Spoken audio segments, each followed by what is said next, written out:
So that's all really interesting.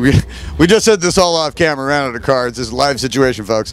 But kind of what we're saying is that it's really nice to talk to guys like you, because I want people who are seeing these to understand that, yes, technology is a huge part of it.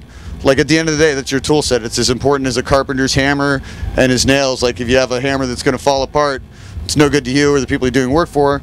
Same thing with the live sound. You want to deliver the best possible quality to the audience and the best possible quality to your artist, especially somebody with, I would imagine, have extremely high standards like Norah Jones, with these beautiful, soft, gentle music that's so dynamic and there's so much breathing room. Can you tell me a little bit about what's special about mixing her music? What's special about mixing her music? You better have an answer to that. She might see this. She's like, oh. Yeah, it's to a monitor engineer, especially in my job with Norah, it's not about what I think. I hate to say it, and I hate to put it that way. It's what the band wants. Right. Every monitor engineer should always walk into that position not giving the band what they feel they want. They should get out of the artist what the artist wants. Yeah. And the artist tells me exactly what she wants, and that's what I give to her. Whether it be she wants more high-end in her vocal or anything like that, whether or not she should use her ears for this particular show or that particular show. So it's truly not about what I think.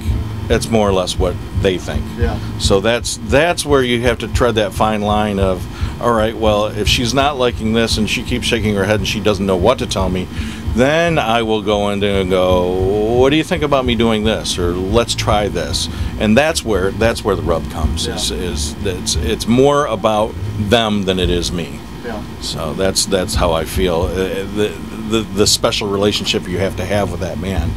So now I'm starting to envision you guys out there using your hand signals. Mm-hmm. And how deep does it go? Does she have hand signals for, like, I want more high end? Is it like a super, like you're playing baseball and you're pitching, she's catching, she's like, well, yeah, actually it is. There's, high end would be really on top of your head. Okay. Yep. So that's high end. Yep. What's about low end?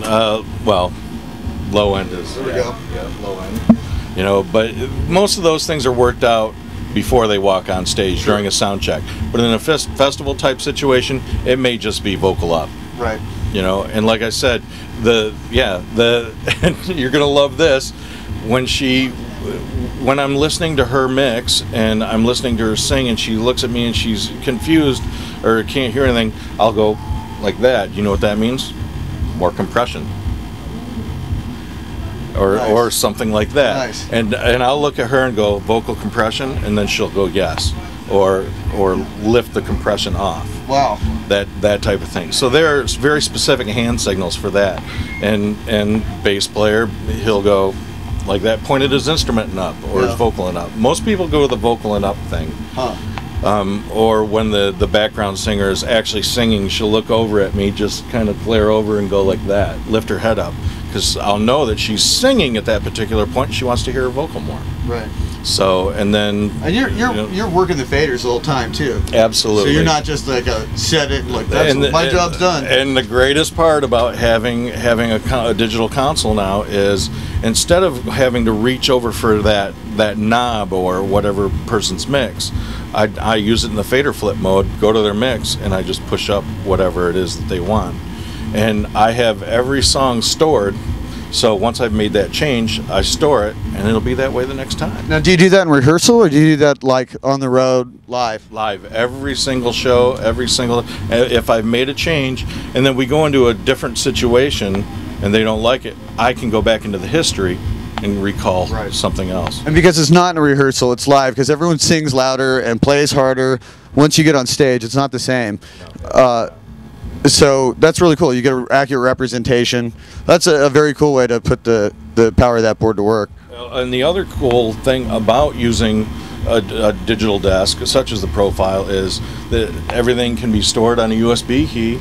I can take it to the next venue, boom. If there's a profile there, I load it in, go. Now the different versions, sometimes you have to make a change, in the outputs or whatever.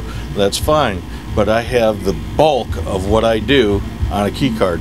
Not only that, but I can send that through the internet and have it already loaded onto the console before I get there, man, is that a time savings. Yeah, that's amazing. That's amazing. Instead of the old way of doing it with an analog console was take a picture of it, of each section of the console, and then sit there with your computer up and start dialing every channel and off a picture. So it's so much more convenient for me now. Sounds more fun too. Oh yeah, definitely more fun. Well, thank you for taking the time to meet with us.